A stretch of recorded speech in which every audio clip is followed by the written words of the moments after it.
a desarrollar This meeting is being recorded.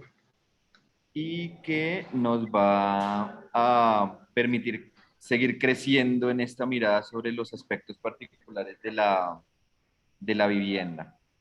Esta conferencia da inicio a la serie, digamos, al semestre de la maestría y que de alguna manera empieza con esta conferencia y se desarrollará a lo largo de las 16 semanas en las cuales tendremos otras conferencias en la cual nos acompañarán diversos invitados y ofreciéndonos o mostrándonos diversos aspectos a través de los cuales digamos, la arquitectura de la vivienda se hace fundamental pensarla, investigarla y obviamente desarrollarla. Eh, Les pido disculpas si hay mucho ruido y mucha interferencia, pues obviamente ya estamos acá en la presencialidad en la universidad y estamos aquí atendiendo también un taller vertical, un proyecto vertical. Y entonces el grupo con el que estamos trabajando va a estar atento a esta conferencia y por eso mientras llegan harán un poquito de ruido. Ah, el día de hoy, pues obviamente no podemos empezar esta sesión del día de hoy sin extender el saludo a las mujeres en su día. Entendemos de una u otra manera que esta fecha conmemora todas aquellas luchas, todos aquellos procesos a través de los cuales las mujeres nos han impartido de alguna manera, nos han dado cátedras sobre muchas situaciones diversas en la historia de la humanidad y tal vez hoy celebramos digamos, ese aspecto tan importante digamos, en esta construcción de sociedad y en el valor que, que tienen como parte integral de esa construcción de sociedad. También tenemos unos anuncios, ahí sí como dicen en la iglesia, tenemos unos anuncios parroquiales. Entonces también comentarles que estamos en la convocatoria, como vemos en el afiche, estamos en la convocatoria de primer semestre de 2022, la convocatoria a inscripciones a la maestría de arquitectura de la vivienda. Toda la información que necesiten sobre esta convocatoria pues está colgada en la página web de la maestría y aquí tenemos pues las fechas importantes digamos, de esa convocatoria.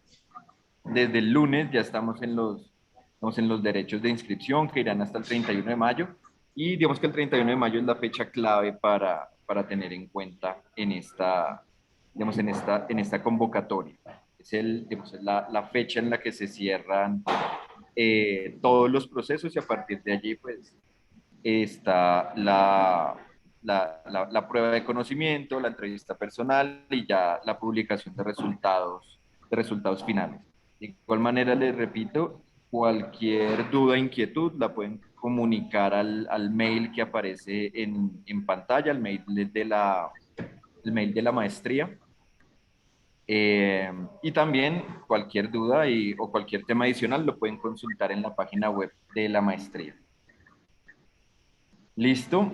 Entonces, antes de comenzar con la charla de María Patricia, entonces vamos a conocer un poco quién es María Patricia, quién es la persona que nos acompaña hoy y que va a compartir la conferencia.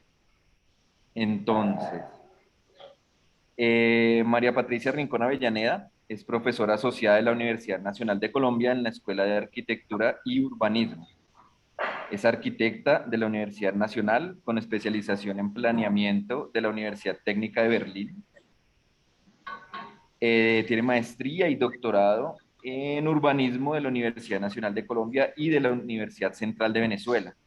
En la actualidad, María Patricia es la líder del grupo de investigación Arquitectura, Ciudad y Territorio y digamos que a raíz de algunas investigaciones que se han desarrollado en ese grupo y digamos, en otros grupos en los que María Patricia ha participado, Sus investigaciones han sido publicadas en diversos libros de la editorial de la Universidad Nacional, o también publicadas en forma de artículos en diversas revistas especializadas.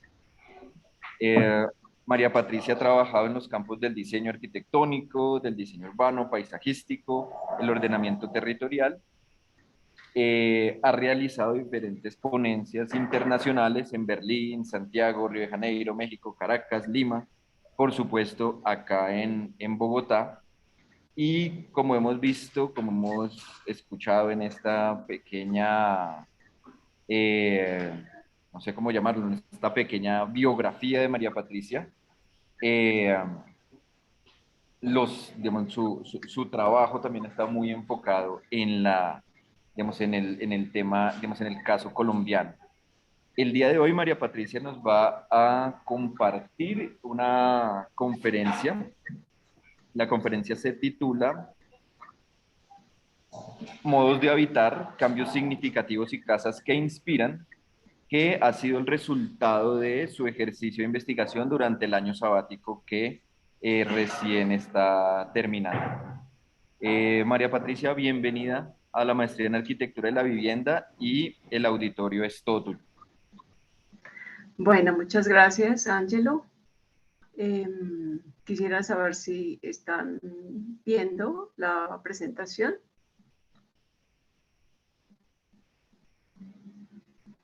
¿Sí? ¿Sí me están oyendo? Ya Está cargando. Bueno.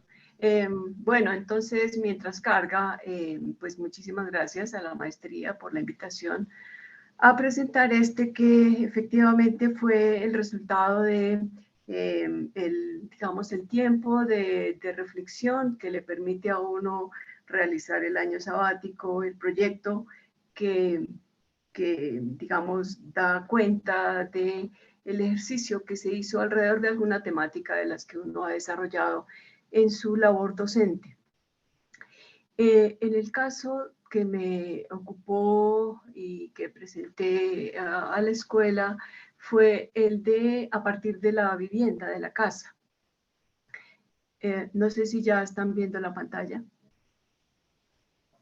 La pantalla sí, profe Patricia, pero la presentación no. O sea, había que darle clic a la presentación. ¿Ya? ¿Ahora sí? Estamos viendo la ventana de Zoom.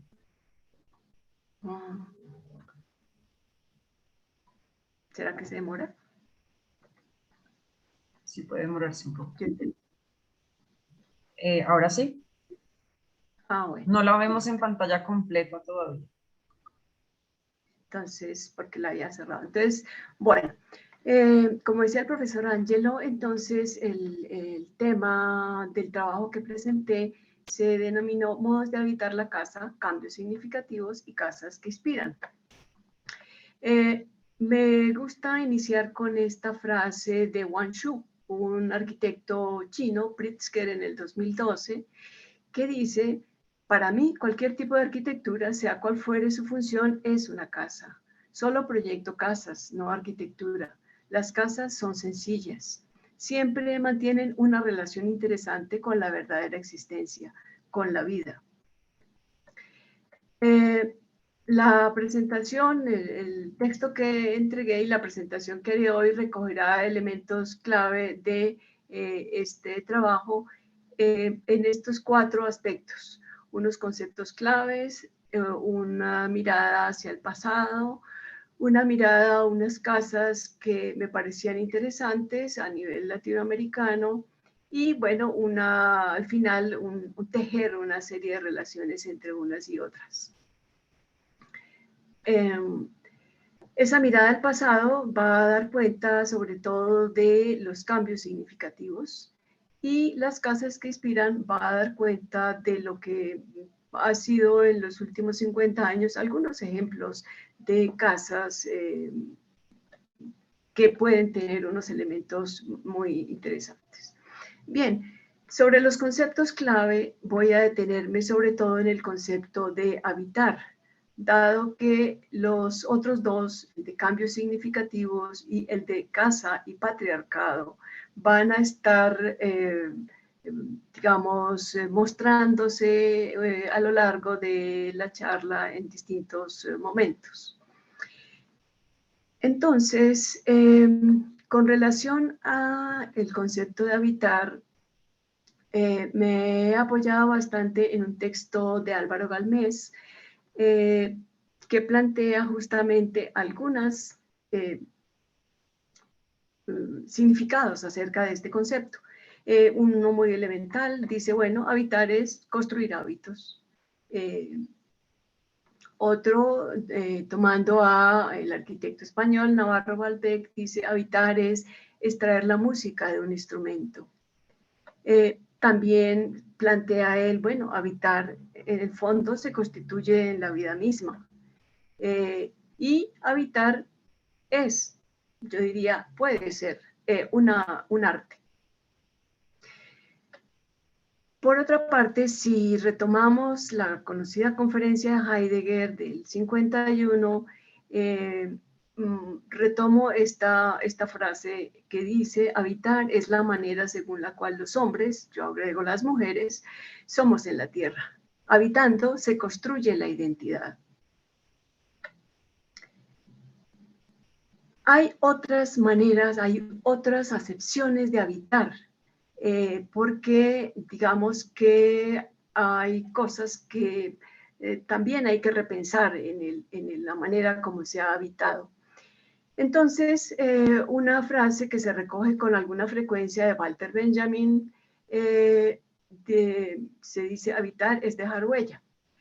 Mirando un poco la frase en su contexto, dice Benjamin, si entramos a un interior burgués de los años 80, por muy acogedor que nos parezca, la impresión más poderosa será la de que allí no se nos ha perdido nada.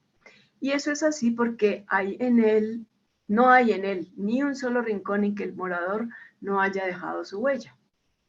Bueno, hasta aquí uno no sabe cómo en qué sentido está planteando Benjamin. Eso sí, hay como que no cabe nada más, ¿no?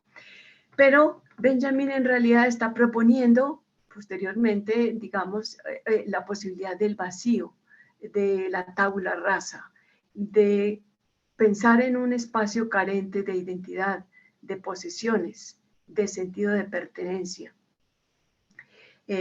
Obviamente todo esto ligado a pues, el tema de la propiedad privada, ¿no?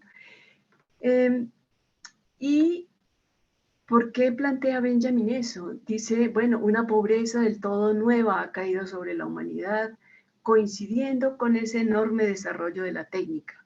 Claro, él lo plantea después de los desoladores resultados de la Primera Guerra Mundial.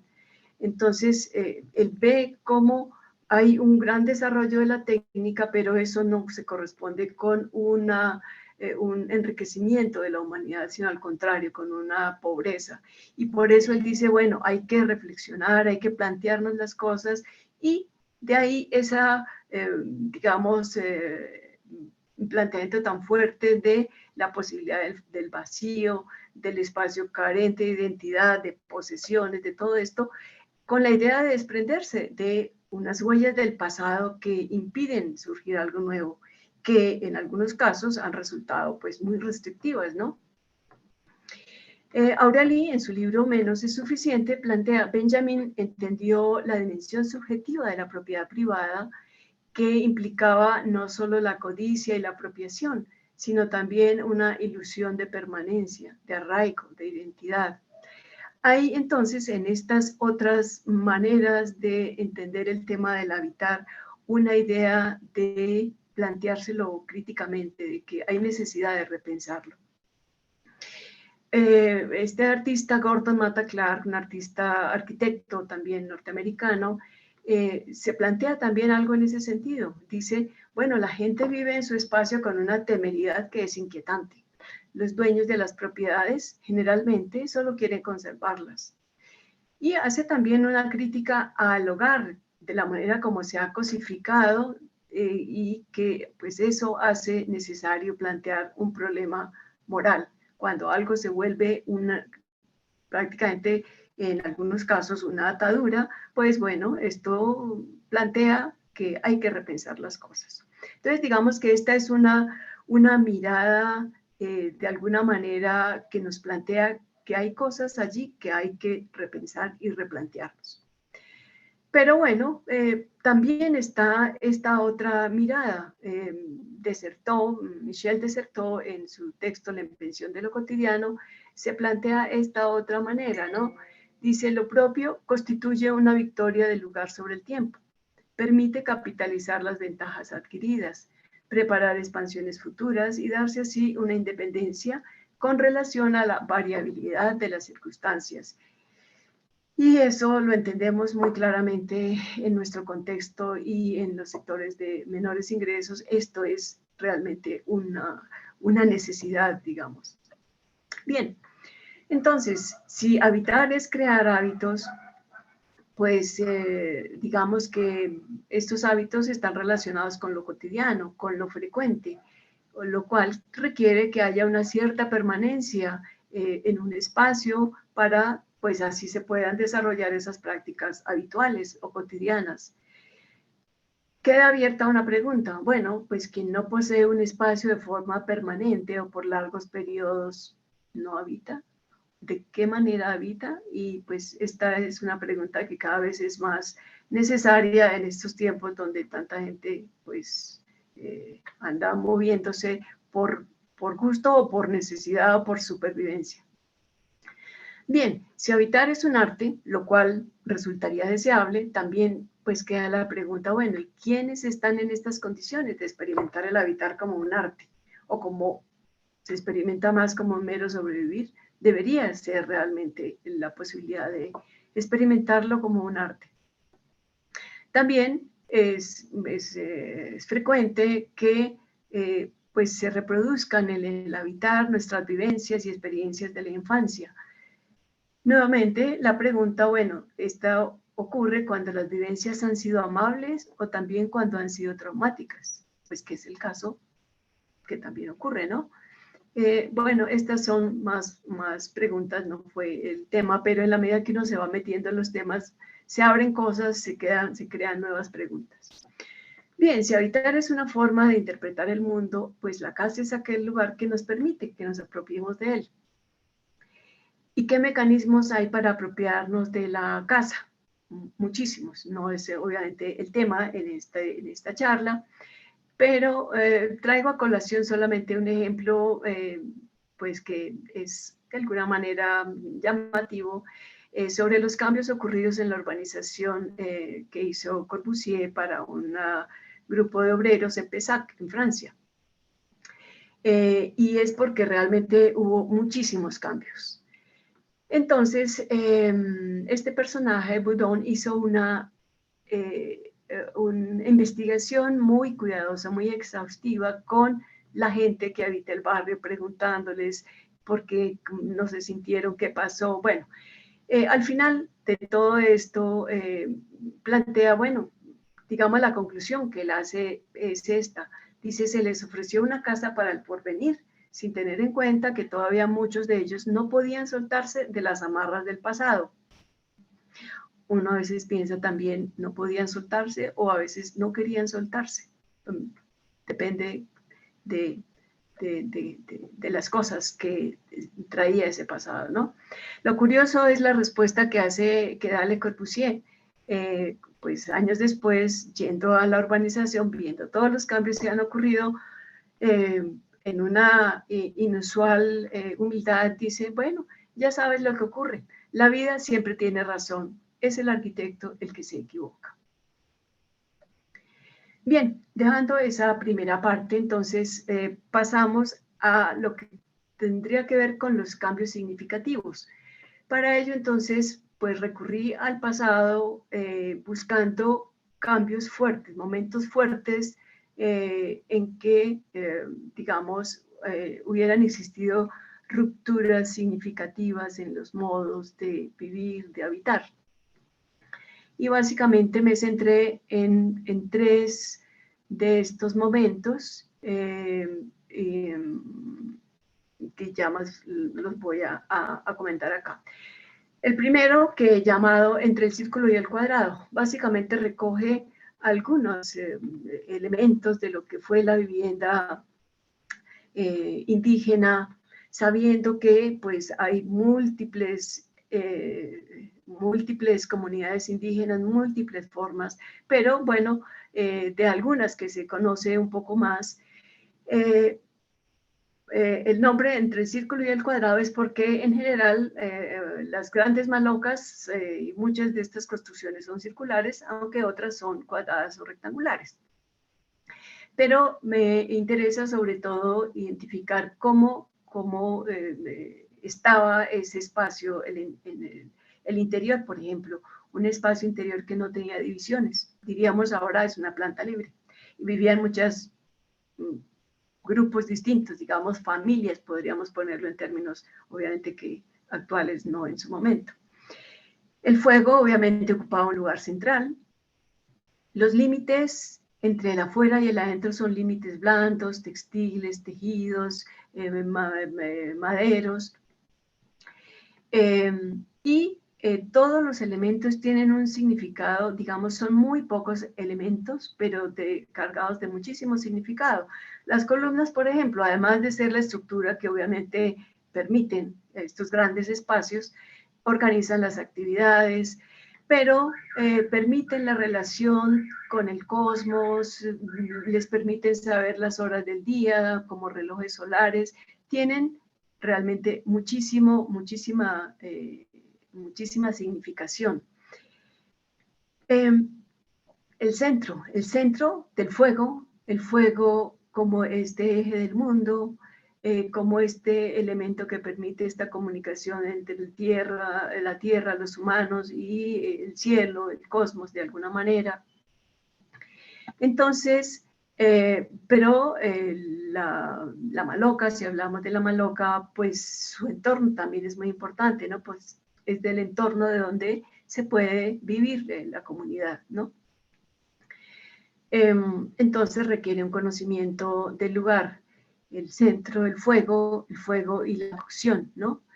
Entonces, un trabajo muy interesante de doctorado de una antropóloga, Carmen Susana Tapia, hace para un pueblo actual, los Miraña, un pueblo indígena amazónico que habita actualmente en el Medio y Bajo Cauca, es parte de la región amazónica de Colombia. Ella plantea como para este pueblo indígena saber cocinar implica saber cultivar, cosechar, pescar y recolectar. Es decir, no son estas actividades separadas. Digamos, pongo, bueno, la posibilidad, este trabajo se hizo durante toda esta época de cuarentenas, donde pues salir no estaba permitido, ¿no? Y eso además permitió que hubiera una reflexión en algunos sectores, obviamente, sobre esa posibilidad de volver a reunir estas actividades que están en nuestro momento tan fragmentadas, ¿no? Y pues pensando obviamente en un tema más ecológico y de comidas sanas, ¿no? Continúa ella, cocinar se convierte por consiguiente en una práctica ritual, donde cada ingrediente, cada utensilio evoca una filosofía animista que exhorta la vida de todo aquello que hace parte del engranaje culinario. Entonces, la cocina es algo que obviamente sirve para alimentar, pero también rememora la historia de creación de la etnia y del territorio donde se encuentran. Recrea la esencia misma de la humanidad, de su corporeidad. Y cita a otra persona, Harent Kai, que plantea cómo dice, los hombres arreglan y limpian el mundo, mientras que las mujeres son las que le dan vida por medio de la comida. Los hombres son una parte complementaria del mundo, pues las mujeres son las madres de la naturaleza y son las únicas con la capacidad de transformarla. Evidentemente había una división del trabajo, pero el papel, y lo dice abajo, el papel que desempeña la mujer en el cultivo, cosecha, preparación de la alimentación, se equiparaba a la labor ritual, o se equipara, porque es una etnia actual, se equipara a la labor ritual que desempeña cualquier sabedor dentro del contexto indígena. Entonces, el lugar que ocupa, el valor que tiene, el significado ritual, para la comunidad, pues ese va a ser un elemento que va a cambiar muchísimo. Bueno, de lo colectivo a lo individual, poco a poco, muchas de estas etnias, bien sea por desarrollo propio o por la imposición cuando viene la invasión española, pues empiezan a modificar un poco estos hábitats colectivos y hacerlos un poco más individuales. Entonces, ¿qué pasa cuando hay esta llegada española, esta invasión y esta imposición de una nueva manera completamente distinta de la que en su momento estaban desarrollando las distintas comunidades? Entonces, esta vivienda colonial es ante todo individual. Individual es, digamos, es una familia. Claro, hay servidumbre, pero la casa es para la familia. Y es introvertida. Digamos, si son las haciendas, están resguardadas detrás de una serie de muros y de espacios de transición. Y si en las ciudades, pues la parte de abajo que da hacia la calle es muy, digamos, sus aperturas son muy restringidas, es bastante privado, digamos. Entonces, ¿cuáles son las rupturas fuertes que se presentan acá? Primero, pues la organización social, que va a impactar a la manera como se habita en las casas y a la manera como se habita, digamos. Pues se trae consigo la idea de la propiedad privada, de la acumulación, y hay el desprecio por lo indígena. Entonces, en las casas coloniales es difícil encontrar alguna huella de lo aborigen. Es muy fácil, es más fácil encontrar huellas de la cultura musulmana, pues sabemos que había 8 siglos, habían estado los musulmanes en España y obviamente habían impregnado la cultura con una cantidad de elementos que fueron los que trajeron también aquí estos españoles de su momento. Entonces, ¿qué traen también? Pues los modos de vida patriarcales, y ahí es donde esto empieza a centrarse en la familia y en una distinción de roles muy, muy fuerte, ¿no? Claro, los límites ahora ya no son límites frágiles, translúcidos, más bien son muros gruesos. Hay una fuerte división entre el adentro y el afuera. Están en un contexto distinto, desconocido, entonces obviamente no se sienten como libres de estar muy, muy expuestos, sino más bien obviamente están en actitud más defensiva.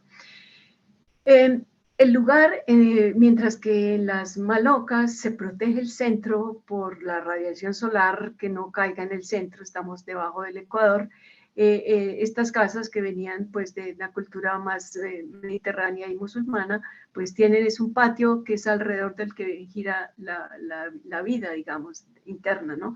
Entonces hay un cambio en la forma también de cómo es esta relación y cómo cambia de alguna manera la manera como se vive allí. Claro, tampoco ya hay esta rotación que mantenían los indígenas, que en la medida que una zona ya no les daba la suficiente subsistencia para la tribu, iban cambiando y permitiendo además que se regenerara esa zona. Pues ahora ya es la permanencia porque obviamente se acumula, ¿no?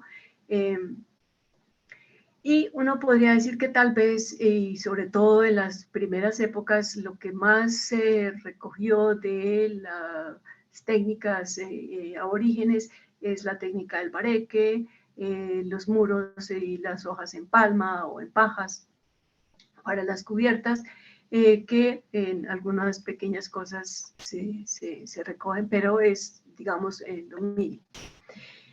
Claro, también que viene la religión, ¿no? A sangre y fuego impuesta la religión, la moral católica, el espacio entonces obviamente completamente subdividido porque las cosas se vuelven pues un poco prohibidas, tabús, toda esta otra manera de pensar tan completamente distinta. Y digamos que los límites, las relaciones con el exterior, un poco los balcones permiten esa relación con el exterior. Pero ¿dónde queda la cocina? Ya salió del centro, ya en el centro no queda la cocina, queda separada en una parte, digamos, lo más alejada posible, porque ya esta actividad es a cargo de la servidumbre, y la servidumbre en general es indígena. Entonces, ya el cultivo y la cocina han perdido este rol unificador que tuvieron, y pues obviamente se le ha restado importancia a quien se encarga de esas actividades. Bueno, sabemos que tampoco había instalaciones técnicas ni cuartos de baño, de ahí el tema de García Márquez en 100 años de soledad y su historia con la vacinilla de oro de la bogotana que viaja para la costa. Bien, un siguiente cambio importante, pues se supone que podría haber sido importante, ¿no? Cuando es la independencia y entonces hay un nuevo tipo de gobierno, ya son los criollos los que están al mando, y entonces es lo que de alguna manera en arquitectura se ha denominado arquitectura republicana. Pero esta arquitectura republicana durante mucho tiempo fue básicamente una prolongación conceptual de lo que fue la casa colonial. Tanto en la forma espacial, en su configuración, como en la manera como se habitaba, en su significado, en el papel que tenía en el paisaje, bien fuera rural o urbano. Así que pocas modificaciones en la estructura social trajo la independencia, porque la élite criolla se acomodó muy rápidamente a estos privilegios que pues había impuesto la élite española, mantuvo sus usos y costumbres, que se mantuvo obviamente la mentalidad patriarcal, la estratificación social, toda esta mentalidad colonizada donde una élite se jactaba y en algunos casos hasta actualmente de proceder de algún linaje español. Pues obviamente con un marcado desprecio por lo aborigen, por lo propio del lugar. Cambios hubo, algunos epidérmicos, sí, ya sabemos que se taparon las cubiertas de dos aguas, se tapan, se recubren con unos áticos, digamos, hay algunas cosas que cambian, pero es más epidérmico. Por eso resalto, al menos en el caso bogotano, el tema de las casas inglesas. Allí tal vez ya hay un cambio importante que pudo haber influido también en los modos como se habitó. Pues evidentemente es una nueva tipología, la espacialidad es bastante distinta, estas ya no giran en torno a los patios, vuelven las cubiertas muy inclinadas como las de las malocas amazónicas. Aquí ya sabemos que era más por temas de la nieve, pero bueno, igual se implantan en este clima. Aparecen los vestíbulos, las chimeneas, o sea, el fuego vuelve a ser importante, aparece como elemento en las fachadas también. Aparece el antejardín, entonces digamos que se van modificando estas relaciones interior-exterior. Hay ahora el elemento verde que hace como de filtro, que era lo que antes en las casas coloniales hacía el portón, el zaguán, el transportón, todo esto. Pero estas casas son más como, en algunos casos, digamos que se me olvidó.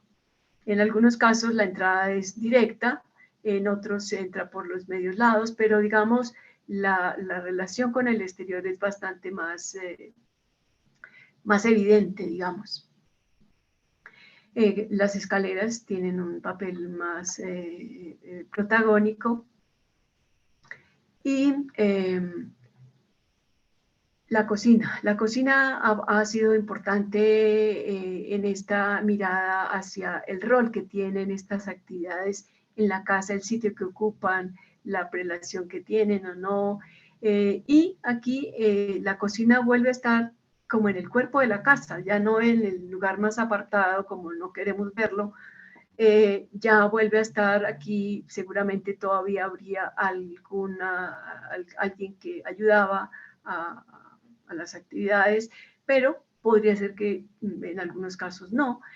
Entonces, digamos que esto marca unos cambios en la manera, digamos, tal vez ya no tan segregada que podría plantearse un modo de habitar en estas casas.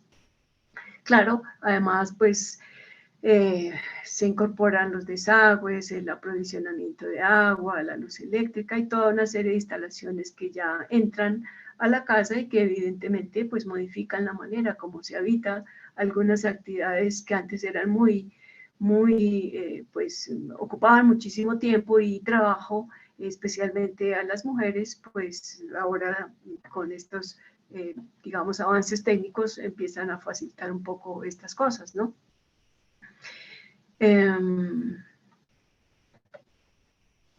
Bueno, en la vivienda moderna no me, digamos, de los últimos 50 años no me centré, aun cuando evidentemente hay muchísimos cambios. Este es un tema a profundizar realmente, cambios en la estructura familiar que han llevado a cambios en las tipologías y en la manera como se habita. Pero digamos que para este apartado de las casas, digamos, de los últimos 50 años, es que entonces decidí más bien apoyarme en casas en distintas partes de Latinoamérica. Así que este queda enunciado los cambios importantes que ha habido, pero a profundizar. Entonces, ya lo dije, esto se hizo en los momentos de cuarentena, donde no se podía salir, viajar. Entonces, digamos que me pareció más interesante justamente mirar, primero aprovechar un archivo personal de casas que había conocido en distintas partes de Latinoamérica, la casa Curchet, que diseña Le Corbusier en La Plata, la casa Das Canoas, que diseña Niemeyer en Río, la casa en que vive Pablo Neruda y Matilde en Santiago, la casa de una bailarina y un pintor en Lima, la casa de esta pareja de libreros, la casa húngara en Bogotá, una casa en Bolivia también de una pintora y un arquitecto, y la casa de Frida Kahlo en México es la única que no he conocido directamente, pero hay tanto material sobre ella que fue posible pues acercarme de alguna manera a ellas. A esas casas no las llamé por los nombres que usualmente se conocen, la Curchet, las Canoas, sino por nombres que enfatizaban otros aspectos. Pero bueno, empecemos retomando esta frase, no la vuelvo a leer, más hacemos una pequeña pausa. Y entonces empezamos con las casas. El Álamo Plateado y la casa, una casa de 1954, que diseña por correo Le Corbusier. El médico Curchet le encarga al arquitecto a través de cartas que le diseñe su casa. Y en su casa quiere tener además su praxis. Él es médico y además diseña equipo médico de laboratorio, instrumental. Entonces quiere tener casa y laboratorio al mismo tiempo. Y en esa correspondencia entre Francia y La Plata, pues se va haciendo la casa, que como Corbusier nunca vino a La Plata, entonces pues acabaron desarrollándola otros arquitectos y construyéndola con pequeños cambios, pero fundamentalmente es el proyecto que plantea Corbusier. Curiosamente, le puse por eso el nombre El Álamo. A veces se ha dicho que el Álamo existía y que entonces Corbusier dejó ese espacio para que el Álamo pudiera existir. En la realidad no existía el Álamo. En las cartas, Corbusier al final, cuando le entrega todo el proyecto a Curchet, le dice, mire, en ese espacio usted podrá sembrar un árbol, no le dice qué tipo de árbol, así es de que el médico le toca asesorarse del jardín botánico que le diga, bueno, ¿y qué árbol podría yo sembrar allí para que pues funcione? Y realmente el árbol pues hace una presencia interesante en ese espacio. ¿Quién vive allí? ¿Quién vivió allí? El médico, su esposa y 2 hijas. No sabemos mucho de ellas, parece más una familia muy tradicional, entonces pues poco se conoce de quiénes son. Interesante es justamente la unión de lo profesional con lo doméstico y la casa al visitarla pues es una caja de sorpresas realmente, es interesante como espacio en donde esté uno siempre encuentra miradas hacia otros lugares, siempre hay unas miradas muy a través de, hacia otros lugares. Hay una gran transparencia no solo en el punto del acceso, eso les iba causando posteriormente problemas.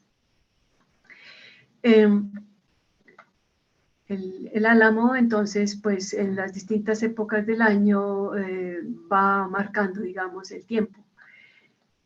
Pero problemas empezó a tener la familia para habitar la casa.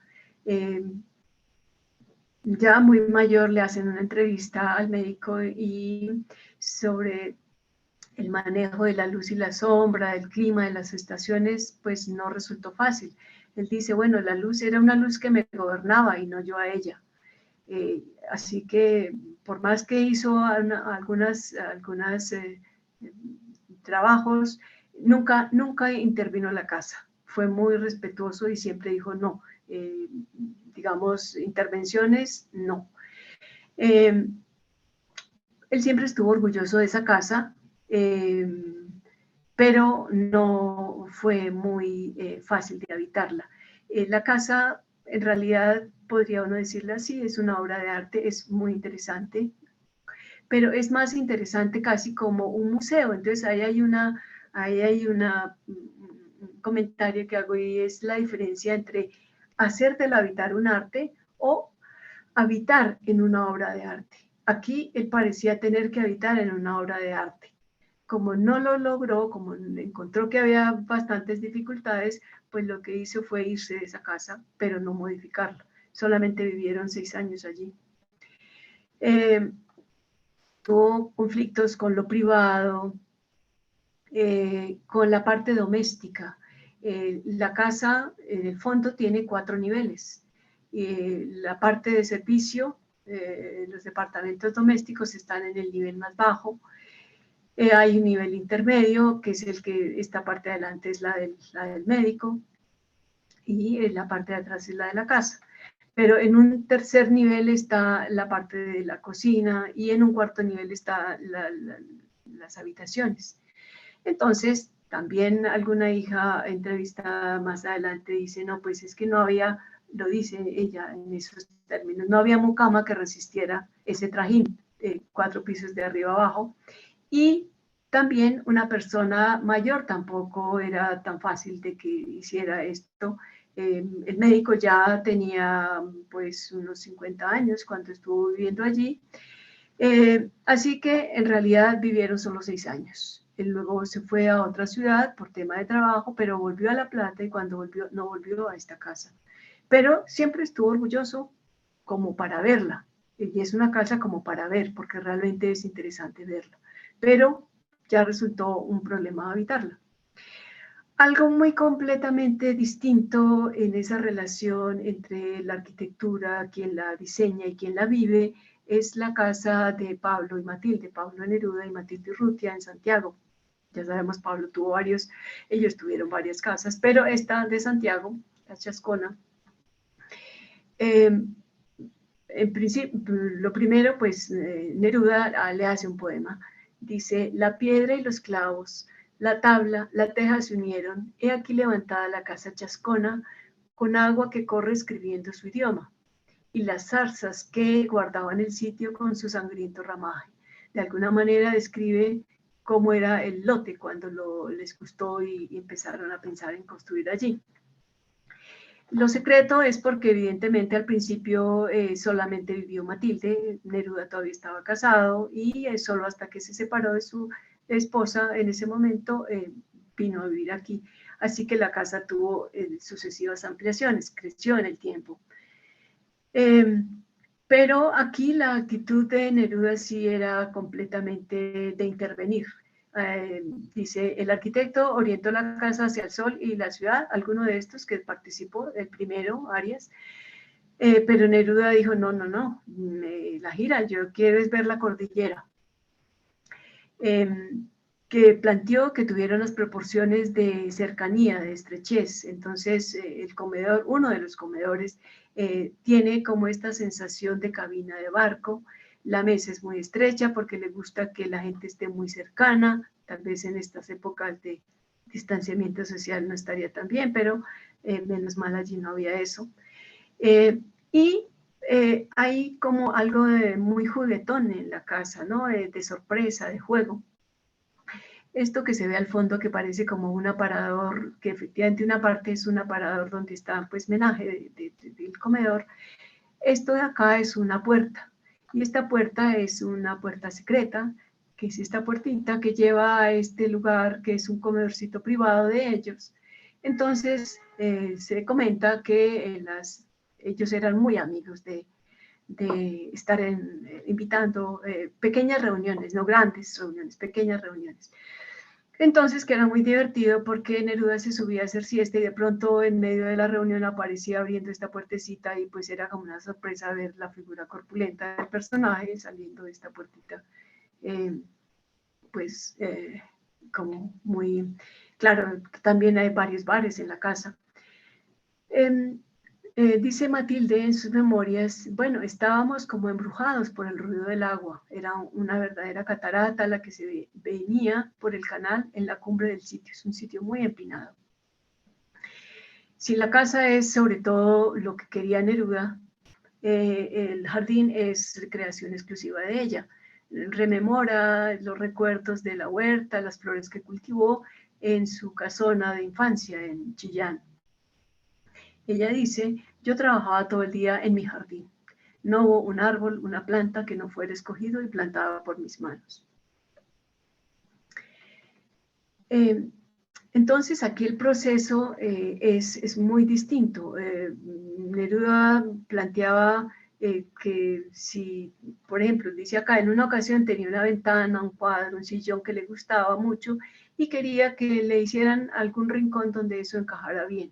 Es decir, la parte le tocaba ajustarse, el todo, perdón, le tocaba ajustarse a las partes que iban siendo pues muy cargadas de significado. Era para él algo y para ellos en realidad.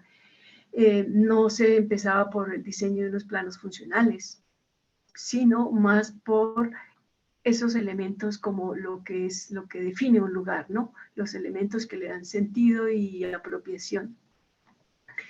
El mismo poema, que se llama como La casa, La Chascona, sigue diciendo, mi casa, tu sueño en mis ojos, tu sangre siguiendo el camino del cuerpo que duerme como una paloma cerrada en sus alas inmóvil, persigue su vuelo, y el tiempo recoge en su copa tu sueño y el mío, en la casa que apenas nació de las manos despiertas. Entonces, acá la manera de habitar, no está el personaje, evidentemente no están los personajes, pero la casa está tan llena de elementos que permite de alguna manera reconocer. Algo que es muy singular es que nunca se muestra en los recorridos que hace uno cuando visita la casa, nunca se ven las cocinas, nunca aparece donde había cocinas. Pareciera que nunca se cocinaba en esa casa, aunque seguramente debió haber. Lo que sí hay es bares en distintas partes. La casa empieza en este sitio, va subiendo, sigue subiendo y tiene toda una cantidad de elementos. Y claro, pues el elemento muy importante que son todos los jardines. Bien, una tercera casa es la casa de Das Canoas, es llamado la roca y la casa porque evidentemente la roca es el elemento como fundante de esta propuesta, de esta casa que hace Niemeyer para su familia, donde vive él, su esposa y su hija. Su hija más tarde será arquitecta también y trabajará inclusive con él, aunque también trabaja en temas de arte. Niemeyer y su familia solo vivieron en esta casa 10 años. Claro, en parte porque pues hubo un exilio, él era cuando la dictadura, él era un militante comunista y entonces obviamente les toca exilarse, pero al regresar tampoco regresa a esta casa, va a otra casa. Y es curioso que en el libro Las curvas del tiempo que escribe él, aparecen recuerdos más entrañables de una casita, pero no aparece cuál era esa casita, pero hay como algo muy significativo en eso otro. Pero bueno, ¿qué buscaba él entonces en esta casa? Bueno, Niemeyer y su esposa, Anita, una inmigrante italiana. Dice Niemeyer, bueno, mi preocupación fue proyectar esa residencia con entera libertad, adaptándola a los desniveles del terreno sin modificarlo, haciéndola en curvas de forma que la vegetación pudiera penetrar en ella sin la separación ostensiva de la línea recta, ostensiva. Cree para las salas de estar una zona de sombra, que es toda esta zona de sombra que crea para las salas de estar, de manera que se evitaran las cortinas y la casa quedara transparente, que era como él prefería. Entonces se mezclaba perfectamente con toda esta vegetación tan exuberante en Río de Janeiro y en esta colina en donde está ubicada la casa. Y sigue diciendo, la monotonía que rodeaba la arquitectura contemporánea, esta casa es del 50, pensemos, ubiquémonos en los 50, que estaba pasando, arquitectura internacional, con su funcionalismo mal entendido que la castraba y los dogmas de forma y función, contradecían la libertad plástica que permitía el hormigón armado. Más adelante dice, la curva me atrajo, la curva libre y sensual que sugería la nueva técnica y se asemejaba a las antiguas iglesias barrocas. Entonces, ¿qué pasa? La parte de arriba muy transparente, la roca siempre haciendo parte tanto de la parte superior, del interior, del exterior y de la parte que baja, que es la parte privada, digamos, la parte de alcobas, un pequeño estudio que él dejó para oficina, aunque usualmente tuvo oficina en otra parte, pero su pequeño sitio de trabajo allí.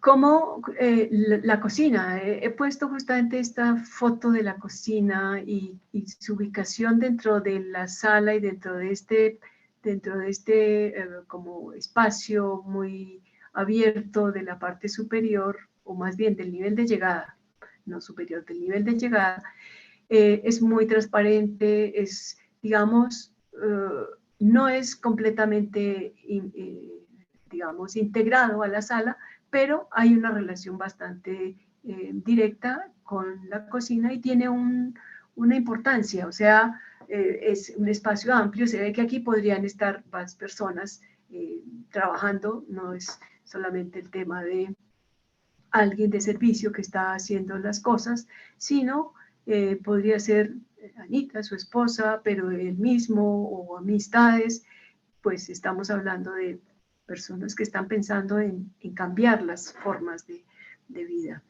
Él combina dos opciones, una exposición al ambiente del trópico, en la parte de arriba, y una zona de mayor intimidad que está como en las entrañas de la tierra, ¿no? Entonces la parte de arriba con estas curvas así muy fluidas y la parte de abajo de las habitaciones muy privada, y allí sí predominan justamente las líneas rectas. La cuarta casa es una casa en Lima que hace Juvenal Baraco para una pareja, un pintor, una bailarina que es coreógrafa y su hija. Ella nos contaba cómo el proyecto de la casa fue tomando forma a partir de un cuento. La pareja estaba, digamos, recién vuelta a Lima, le hace al arquitecto un cuento relatándole un día en su vida. Pero aparte de ese cuento, que fue como el punto inicial, pues hay innumerables reuniones entre ellos para ir como definiendo son las necesidades que tienen, cómo sería permitir que haya un espacio para la bailarina y haya un espacio para el pintor y haya un espacio para las actividades domésticas de la casa. El terreno se inclina hacia la calle, digamos, se accede prácticamente no fachada, muy discreta, muy bajita, y poco a poco la casa va subiendo en el sentido contrario. Esta es la vista desde la playa, lo que hay abajo es el Pacífico, y la casa se ve muy allá al fondo. Y desde la calle, es una calle peatonal, pues es muy discreta la visión de la casa. Digamos, casi que parece como las casas coloniales, donde pues no muestran mucho hacia afuera. ¿Qué resalta en el modo como habitan estos personajes? Pues sobre todo la sensibilidad que tiene por elementos de diversas calidades, texturas, colores, madera, estas baldosas, pero unas piedras negras. Bueno, han dejado a la vista, este es el espacio de la bailarina, han dejado a la vista el encofrado. En parte decían, pues no tenían tanto dinero en ese momento, pero también no les interesaba, pues, el que tenían que gastarlo para cubrir esto. Entonces, dejan muchas cosas a la vista.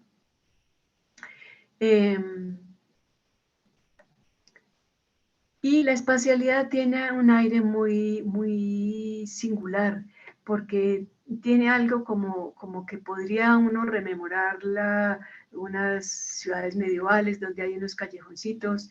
Este callejoncito va permitiendo venir desde el sitio de abajo donde está el estudio de la bailarina a ir entregando a las habitaciones y llegar hasta el estudio del pintor, pero entrega a un espacio amplio como una plaza, como las plazas de las ciudades medievales, ¿no? Callecitas angostas que de pronto rematan en una gran plaza con una visual, obviamente aquí gigantesca. Entonces hay una contraposición de verticalidades y horizontalidades que pues le dan un carácter muy especial a la casa.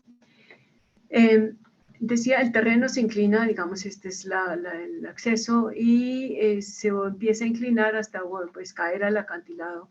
Pero la casa, al contrario, se va elevando con una serie de terrazas.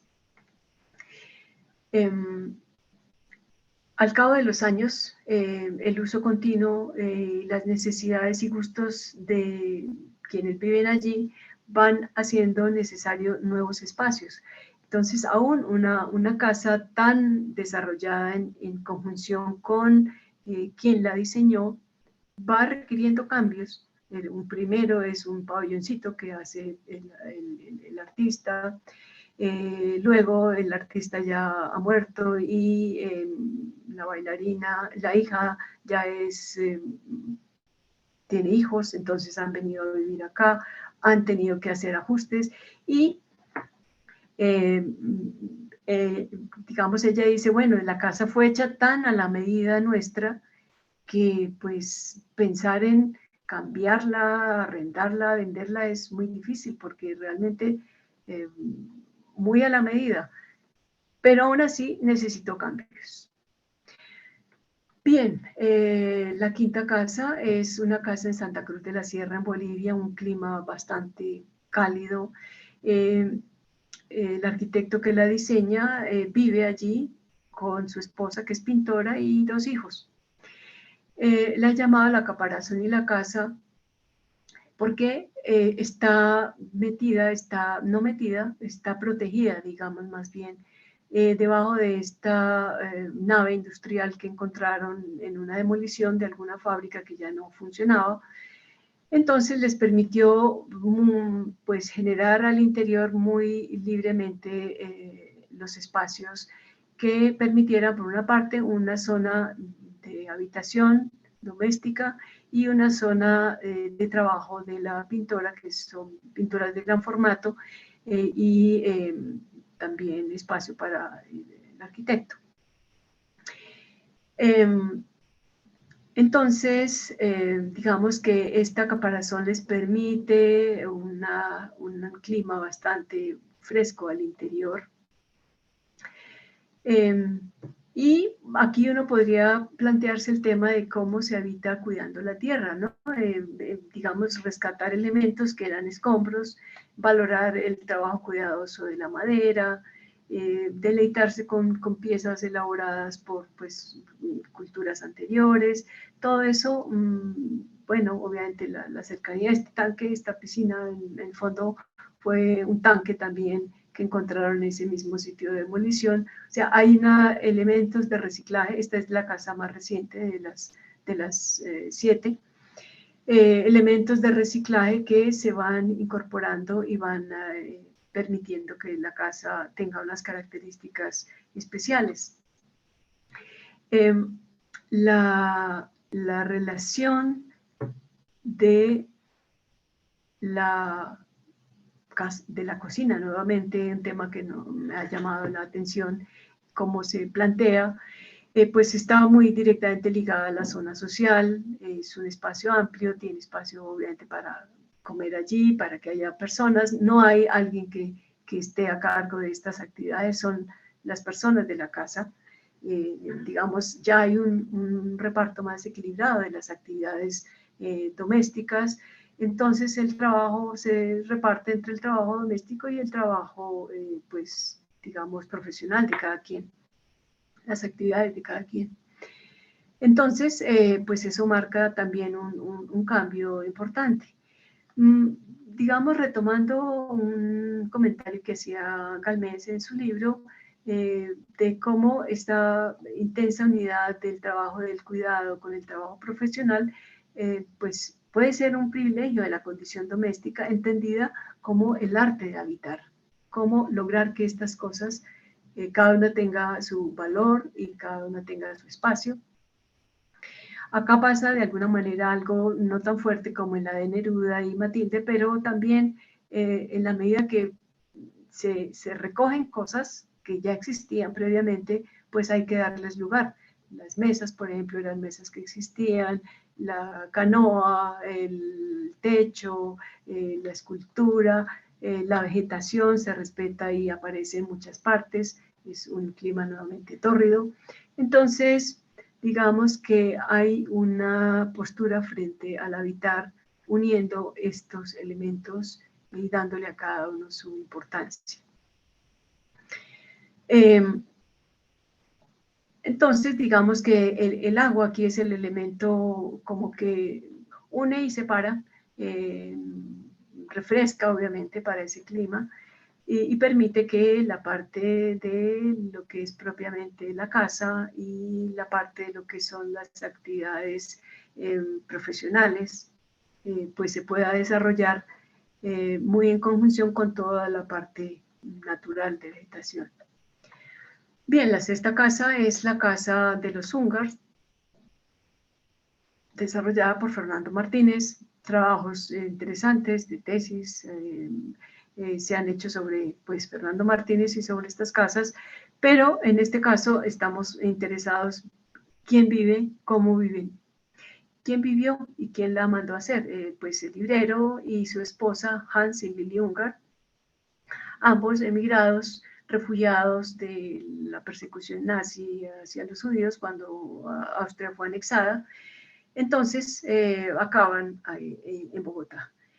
Tienen 2 hijos y van, digamos, encontrando alguien que hace una biografía más adelante hablando de Ungar, dice, pues quizá la literatura es la mejor forma de entender este país único, contradictorio y grande, decía Ungar a este personaje, porque, pues, claro, el contexto es bastante distinto, ¿no? De la Viena a fin de siglo y toda esa actividad rica cultural que tuvo esta ciudad en ese momento, a pues la Bogotá de los años finales de los 30, que es cuando llegan, pues es una ciudad bastante provinciana, entonces pues el contraste es bastante fuerte, pero tiene una vegetación y una variedad tan amplia que también los impacta, ¿no? De la casa, la biblioteca ocupa una parte importante de la fachada, la cocina ocupa otra parte importante y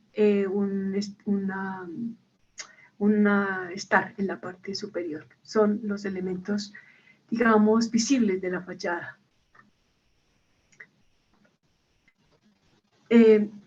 La casa, entonces, digamos que el trabajo para Fernando Martínez fue pues formar la casa alrededor de la biblioteca, o más que alrededor, darle un espacio importante a la biblioteca, porque debía albergar la colección que él empezó a formar y que llegará a los 26.000 volúmenes.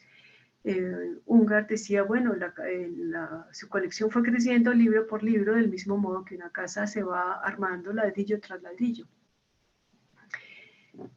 Ellos siempre trabajaron en la librería. Y aquí hay un comentario que hace ella de cómo en esta sociedad tradicionalista y como segregada de la Bogotá de estos años, pues era raro que ella trabajara. Entonces ella dice, pues a alguien les parecía raro a estas mujeres de élite que una chica, una mujer bien trabajara. ¿Cómo así que una chica bien trabaja? Y entonces ella tuvo que preguntar, ¿y qué quiere decir una chica bien? Porque pues para ella era lo más lógico que una mujer trabajara, pues venía de otro contexto. Entonces, digamos que allí hubo una relación distinta entre la manera cómo se vive, cómo se habita también en la biblioteca, la librería central fue también la casa, ¿no? Pero pues la casa se volvió su sitio de colección, Hans en su rinconcito austriaco, pero digamos que hay elementos interesantes que llaman la atención. Si bien la casa debía resolver el tema de la biblioteca, hay otras dos partes de la casa que llaman la atención. Uno es pues las escaleras, digamos, la distinta forma como se va llegando desde el exterior hasta el espacio interior, o digamos hasta la entrada, como de la entrada se asciende y se remata en toda la vegetación de los cerros, pues una casa que está hacia los cerros de Bogotá, como luego se va pasando a el comedor y todo ese tránsito que se hace por, de alguna manera, la historia familiar, con una cantidad de fotos y como de la historia de la familia para llegar a este pequeño lugar que es el comedor, un comedor redondo. Aquí, esta es una foto interesante, aquí está, digamos que las mesas redondas tienen la ventaja de que no plantean jerarquías. Entonces aquí está el embajador de Alemania visitando a Lili Ungar, ya ha muerto Hans, y el encargado cultural en el comedorcito, muy familiar, muy sin grandes jerarquías. Pero otra cosa también llama la atención y es el papel de la cocina. La cocina de alguna manera queda en el centro. Si en planta, esta es la biblioteca, en el piso, digamos, aquí se llega y pues son cosas de servicio, un patio para servicio, el garaje. Cuando se llega realmente a la parte como habitable más de la casa, está la biblioteca, sala, pero la cocina está en un punto central, ya vimos que tiene fachada y una fachada importante hacia la calle.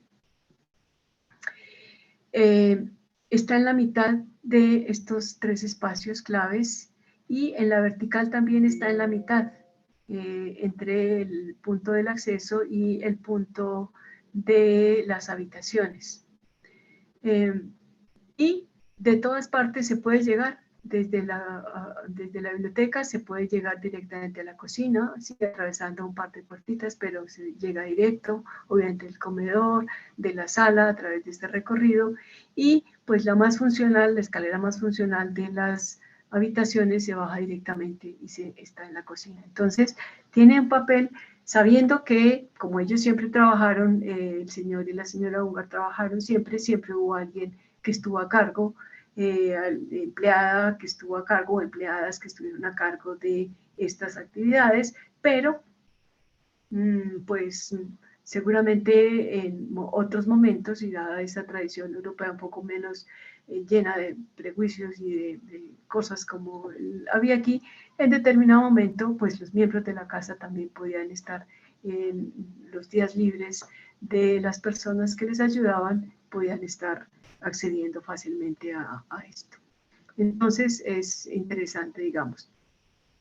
Bueno, ellos pasaron 20 años entre que llegaron al país hasta que ya se pueden hacer el terreno donde construir su casa. Antes vivieron en casas de alquiler. Él vivió en esta casa 44 años, es decir, aquí sí se ha mantenido. Ella ya cumplió 100 años y sigue habitándola. Pero como decía, pues la librería central también sigue siendo la casa.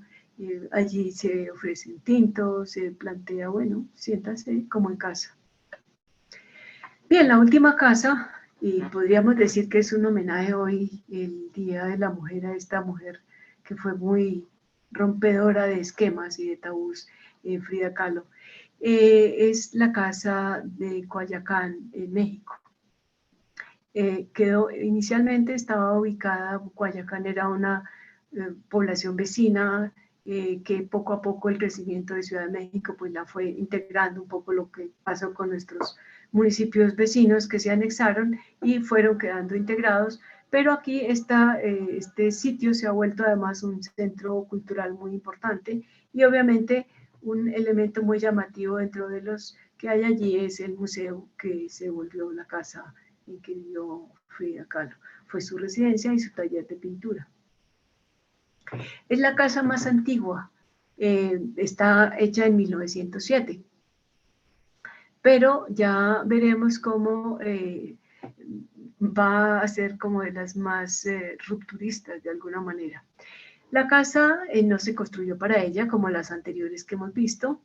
La casa pues la hizo para el papá era un húngaro alemán, fotógrafo, y esta era la apariencia original perdón, de la casa.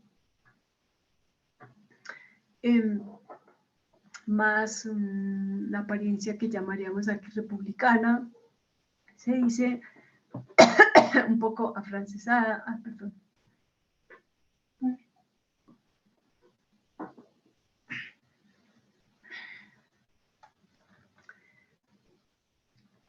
Pero que fue acomodándose, digamos, tenía un patio colonial, pero se fue acomodando para quien va a ser su habitante.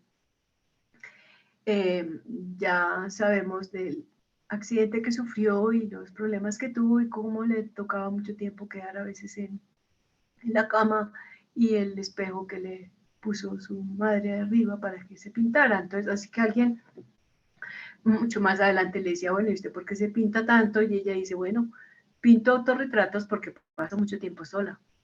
Me pinto a mí misma porque soy lo que más conozco. Aquí el morar, cómo cuidar, cómo cultivar el espíritu, cómo permitir que se desarrolle, aún en estas circunstancias duras que tuvo que soportar ella, que se acomode al habitante, que vive buena parte, no todo el tiempo, sabemos que ella viaja también, por épocas está en otro lugar, pero es su residencia más permanente. Allí nació, allí murió y allí permanece. En esta urna están las cenizas de ella, el cuarto de día y el cuarto de noche.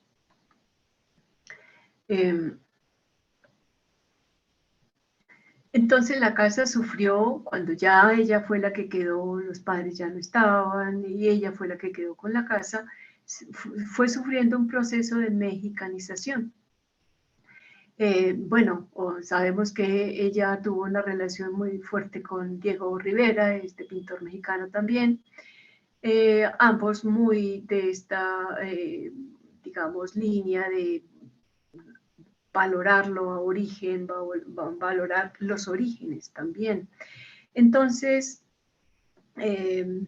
digamos que va un proceso de mexicanización, se comenta. Por ejemplo, la cocina es uno de los, ya dije, esta es una casa que no conozco, pero por toda la información, videos, un material que hay, libros, bueno, es muchísimo el material que se consigue, pero la cocina siempre es un elemento importante, curiosamente, y es porque la cocina se quiso recobrar los sabores y saberes ancestrales. Entonces se cocina con fogones, en ollas de barro, así que los, digamos, los múltiples habitantes en esta casa pasó medio mundo, hablaron de la importancia que se le dio a ese tipo de elementos dentro de la vida de las personas, ¿no? Entonces, esta es una casa, la expresión de esta mujer que a pesar de estas limitaciones físicas se enfrenta de forma radical a muchos tabús sociales. Realmente feminista rompe con muchísimas cosas, hace de su habitar en el mundo y en su casa una obra de arte, podríamos decir. Ella misma se convierte, si lo dijéramos, en una obra de arte. Entonces, la casa más antigua resulta siendo una de las casas más rupturistas y eso me pareció como cerrar un poco el círculo. Bien, para finalizar y muy rápidamente, como un recapitular sobre relaciones que de alguna manera se fueron haciendo a lo largo de casas en que uno puede encontrar huellas del pasado. La que acabamos de ver, la de Frida Kahlo, hay huellas de lo indígena, el tema de la cocina, el fuego, el color, rasgos de lo colonial, del pasado, más en la relación con la calle, que podríamos ver en la casa de Neruda y Matilde en Santiago, o la casa, bueno, lo comentamos, pero la de Santa Cruz tiene un poco de esto, son como muy discretas hacia afuera, la de Lima también, un poco como las casas coloniales. El entorno urbano, la gran mayoría, bueno, no, 4 de ellas son en periferia, algunas se mantienen en periferia, la de Las Canoas pues sigue siendo un lugar alejado del centro de Río, la de México ya dijimos, ya se volvió más un centro importante, la de Lima es, bueno, un barrio alejado, pero es parte de la ciudad, y digamos que no fueron zonas muy centrales. Casas que desde un principio fueron muy urbanas, pues la casa Ungar, la casa Cruchet y la casa de Santiago, de Neruda. Cambios significativos. Uno podría decir que el más tradicional es la casa Cruchet. Allí uno no encuentra en las visitas, la casa es un museo, uno no encuentra huellas del habitar de la familia. Las únicas huellas que hay es de la praxis del médico, como él fabricaba y diseñaba estos instrumental, hay algo de eso en la parte de la praxis, pero de los espacios de habitación no hay nada, no hay huellas. Cosa completamente distinta, como ya lo vimos, de la casa de Pablo Neruda y de Frida Kahlo, o bueno, las casas que están en transición, como la casa de Lima y la casa, bueno, la casa húngara, pues está habitada y pues obviamente está impregnada de los libros, que es de alguna manera el tema importante en la vida de estos dos personajes. ¿Cuál ha sido el devenir de estas 7 casas? 4 de ellas son museos, 2 pues interesan a un público muy amplio, la Chascona de Neruda y la casa de Frida Kahlo. La Curruchet y las Canoas son más a un público arquitectónico más especializado. Las otras 3 siguen habitadas por las familias originales, aunque algunos de los miembros han cambiado porque algunos han muerto, han llegado otro parte de la familia, entonces ha habido cambios, pero siguen habitadas por las familias. Pues lo que muestran las casas, ya decíamos, algunas muestran las huellas muy fuertemente a pesar de que no están las personas, y otras pues más bien no tanto. En sus habitantes, ¿quiénes fueron sus habitantes? Pues digamos que la de Neruda y Matilde, o la casa de Frida, en estas parejas no hubo hijos. Las 5 casas restantes sí hay familia con descendencia. Algunas de estos hijos, o en algún caso nietos, han recorrido como la huella de lo que fue la actividad artística o de su padre o de su madre, bien sea porque se vuelve arquitecta o se volvió bailarina o el otro se volvió escritor. Entonces, como que el tema de que la casa esté impregnada de estos elementos también ha facilitado, ha permitido hacer huella en las siguientes generaciones. Pues que era interesante en todas ellas, pues esa estrecha relación entre las actividades domésticas del cuidado de la vida y las actividades profesionales de sus habitantes. Digamos que hubo una relativa separación en la casa de Niemeyer y en la casa húngara, pero ya vimos que en todo caso había allí digamos, una importancia en estos elementos de la vida doméstica. Esta relación estrecha y adecuada y que permitió que se desarrollaran estas actividades de cuidado con las actividades profesionales, pues es algo que en estos tiempos de pandemia, pospandemia o como la queramos llamar ahora, pues nos llevará a seguir reflexionando sobre las necesidades que tenemos que resolver en nuestras casas, y si no se pueden resolver todas en nuestras casas, en el interior, en el entorno inmediato, cómo puede haber unos elementos que permitan que haya una convivencia, unos modos de habitar que puedan ser amables y que permitan que todas las personas, hombres, mujeres, se puedan desarrollar de una manera adecuada. Bien, eso era todo. Muchísimas gracias. Y si alguien tiene algún comentario o pregunta, pues con gusto.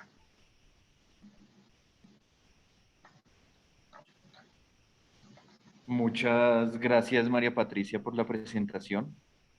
Abrimos a una ronda de preguntas. Si alguien tiene observaciones o comentarios o alguna inquietud que le quiera manifestar a María Patricia, bueno, es el momento.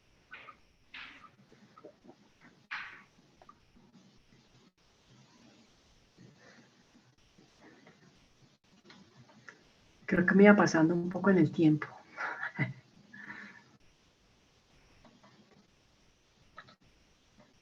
No hay problema, María Patricia. No sé si alguien tenga alguna pregunta.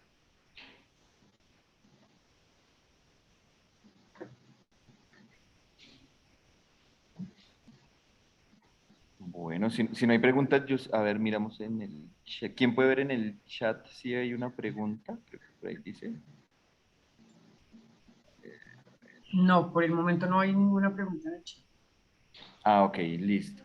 Yo sí quisiera hacerle una pregunta a María Patricia. ¿Por qué decides hacer ese ejercicio en el año sabático? ¿Cuál es esa, digamos, cuál es esa mirada o esa pregunta sobre esa, digamos, sobre esa búsqueda y qué fue lo que te permitió armar ese ejercicio? Pues en realidad cuando tú sabes que cuando uno pide año sabático en la universidad, uno debe presentar una propuesta. La propuesta la planteaba a partir de una asignatura que yo tengo que se llama La Casa, Composición y Significado. Y a partir de eso me pareció interesante poder hacer una reflexión más amplia sobre algunos de los aspectos. Solo que cuando ya tuve el año sabático, que fue a partir de agosto del 2020, pues estábamos en plena cuarentena y uno esperaba que, bueno, que cada tanto sí ya parece que se va a poder viajar, salir, pero volvía y se prolongaba y entonces digamos que fue más un hecho fortuito, no la planteé por la cuarentena, me cayó la cuarentena encima, por decirlo de alguna manera. Eso de alguna manera es lo que hizo que las casas que recurriera a material de viajes anteriores y solamente poder hacer contactos con algunas de las personas de estas que había conocido en un par de casos, pues a través de el Internet, pero no volver, digamos, a visitar, que había sido un poco la idea al inicio, poder hacer eso. Entonces fue más bien un acomodarme a la situación, lo que hizo que en la última parte de los últimos 50 años, más bien me apoyara ese en estos casos. Sí, fue más por eso, el azar. Ok, el azar de la pandemia, la Exacto. vida cotidiana en la pandemia. Ajá, sí, sí, sí. Bueno, ¿alguien más quiere hacer algún comentario sobre la presentación?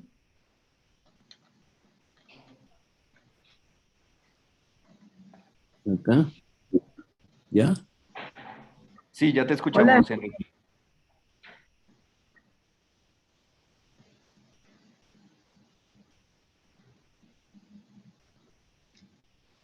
Sí, Enrique. Te dejamos de escuchar, Enrique. ¿Ya? Sí, Y la rica charla, como siempre, es un placer estar contigo y con Marco cuando me invitan a esto. La relación que yo tengo con la Casa Húngaro, tal vez te la comenté algún día. Yo viví esa casa durante la construcción desde el primer cimiento hasta su culminación, porque había mucho trabajo en la oficina de Fernando y en ese momento la residencia de obra la pedíamos nosotros. Alfonso Cardoso pidió la casa Ochoa, creo, y yo le dije a Fernando, yo quiero la húngara, ¿sí? Y comenzamos desde el proceso de diseño hasta la culminación. Pero lo que es interesante es la parte importante que tú narras sobre ya la vivencia de la casa, ¿sí? Porque pues para nosotros en ese momento eh, había como una excepción en la manera de concebir Fernando la casa porque ellos le exigieron que fuera blanca. Fernando en ese momento estaba en el furor de la estética del ladrillo y pues bueno, y teja de barro y demás. Pero lo interesante de todo fue el programa y cómo se hizo la construcción. Yo me veía muy poco con ellos, pero Fernando se fue, como siempre, a su estadía en Barranquilla con el grupo de La Cueva, de Julio Mario, Mazo, Obregón, Cepeda y esto. Y yo me quedé solo con Guillermo se me dio para Cúcuta y la oficina prácticamente quedó en manos de Alfonso y mía. Entonces, yo cometí un error tratando de que la construcción cuando llegara Fernando y demás estuviera muy adelantada. Y fue así como con ellos yo no sabía mucho del presupuesto y la cuestión fue que cuando ya llegó Fernando y demás, la casa casi que estaba toda terminada. Me dijo, pero ¿cómo vas a cometer ese error tan garrafal si no nos han dado ni para una parte de los cimientos? De golpe esta casa nos vamos a meter en un lío, pero bueno, eso fue una anécdota simplemente así. En cuanto a la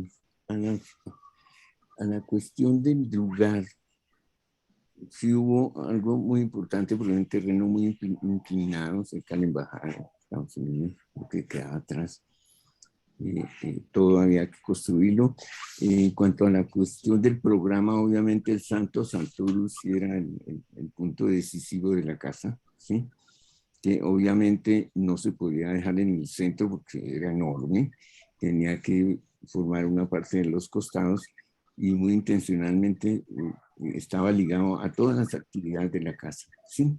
Y con las dos visuales importantes hacia el futuro jardín que se dejó boceteado, ¿no? Ese jardín, no sé después seguramente se hizo bien o no.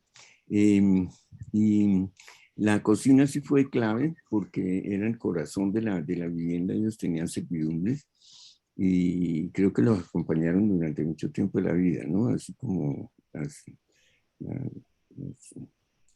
las señoras que atendían la casa de Fernando, ¿no? Unas familias tradicionales que la servidumbre moría con ellas, ¿no? ¿Sí?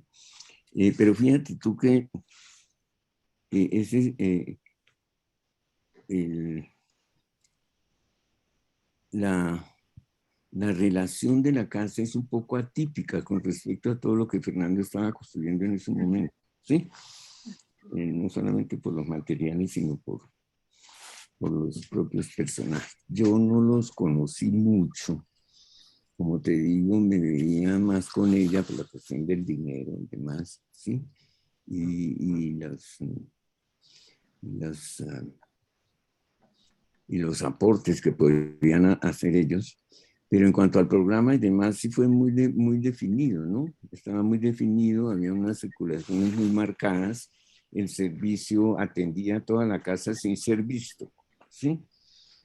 Podían desde el corazón de la cocina como centro seguir al estudio y al pequeño comedor que es el único que tiene 2 aguas en un piso, ¿no? Lo demás, la casa es en doble volumen que se abre como todas las casas de Fernando hacia el interior, ¿sí? ¿Sí? Pero en esto y la buhardilla, ¿no? La cuestión que queda.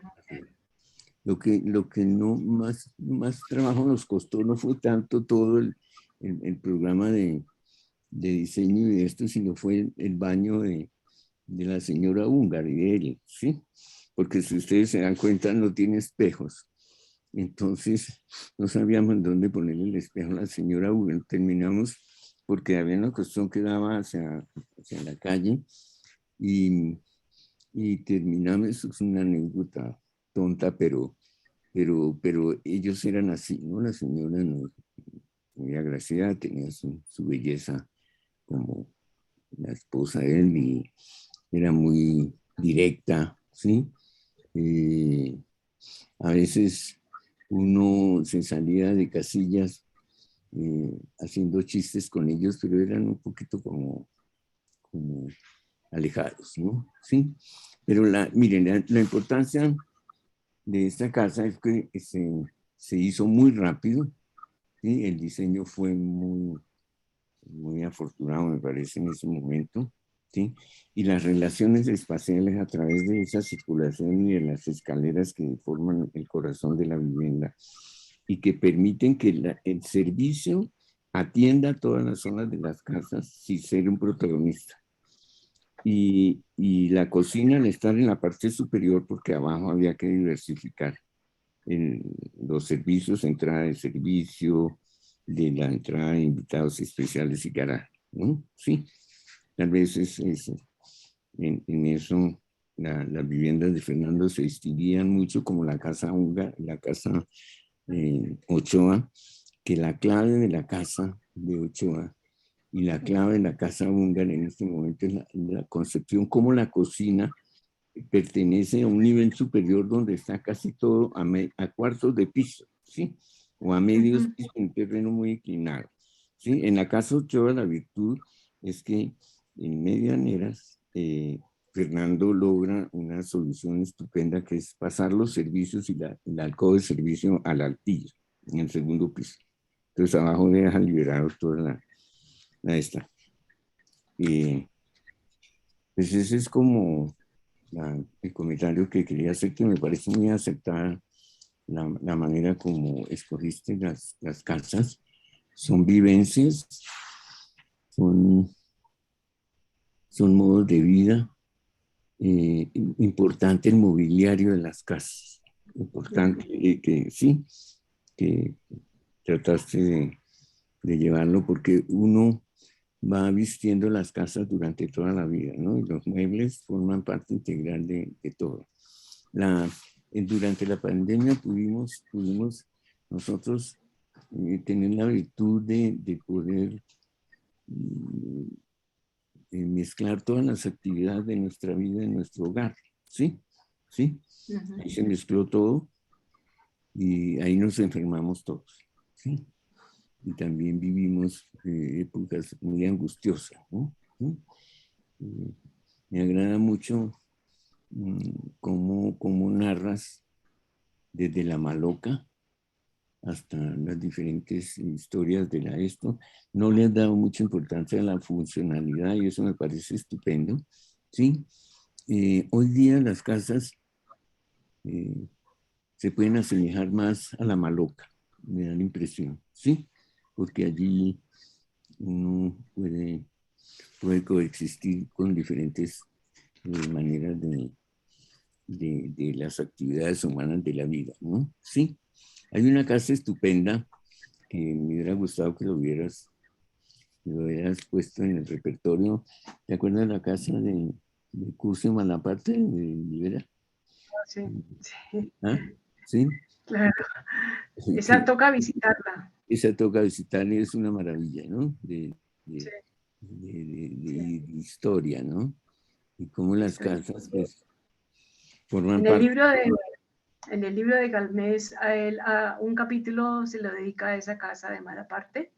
Es muy interesante, todo él la ha visitado, la conoce, y entonces es realmente interesante seguir lo que se cuenta ahí y bueno, en algún momento poderla visitar.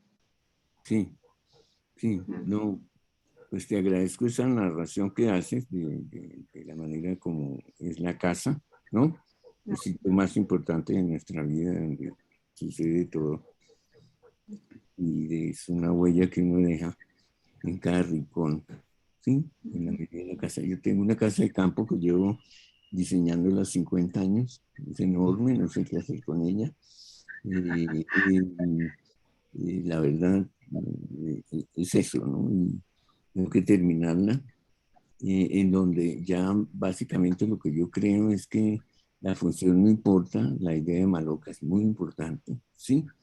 En donde uno ya comienza como a reconstruir toda esa cuestión de la academia que a veces perturba demasiado, ¿no? Y lo encierra uno mucho como diseñador, ¿no? Uno se siente más libre con conceptos que no sean como ataduras en la vida de uno como diseñador, ¿no? ¿Sí? Y hay que dejar que las cosas fluyan, ¿sí? Ahí Heráclito es fundamental, ¿no? Fundamental en la pandemia, en la manera como uno diseña ya de mayor, donde ya los academicismos no son tan importantes, ¿sí? Esa relatividad que tienen las cosas es muy importante. Hoy en día puede ser la cocina, después puede convertirse en otro espacio, ¿sí? Dependiendo de muchas condiciones, ¿sí? Es como la conclusión que yo saco. Y le agradezco mucho Bueno, muy agradable llena de anécdotas y muy fresca de interpretación, ¿no? Perdona que te haya acompañado en esto de esta manera tan improvisada, ¿no? al contrario, muchas No, gracias. no te preocupes, Enrique, muchas gracias. Y creo que Enrique resume muy bien tal vez el ejercicio que ha hecho María Patricia cuando nos habla del corazón de la casa, ¿no? Y de cómo esos modos de habitar, digamos, esos componentes de la casa y de la vida, cuáles son esas relaciones que determinan el corazón de una casa, la manera como una casa se vive, cómo se apropia, cómo se cambia en el tiempo. Y creo que eso es lo más, digamos, creo que es lo más relevante o uno de los temas más relevantes que ha tocado María Patricia en la conferencia del día de hoy. Entonces, muchas gracias, Enrique, muchas gracias, María Patricia. Eh, Creo que cerramos acá, no sin antes invitarlos a la próxima charla, que será el 5 de abril, el martes 5 de abril. Estaremos con el profesor Jaime Sarmiento de la Facultad de Arquitectura de Medellín y quien nos hablará sobre el Mat Building aplicado a la vivienda. Entonces, esa será nuestra próxima charla, más o menos dentro de un mes. Y nada, muchas gracias por su atención y esperamos verlos pronto por la maestría, asistiendo a la convocatoria de la corte que estamos lanzando para el próximo semestre. Muchas gracias a todos, que estén muy bien. Una feliz noche. Gracias, María Patricia. Un Gracias. abrazo. Bueno, Un abrazo. chao, Chao. gracias, chao.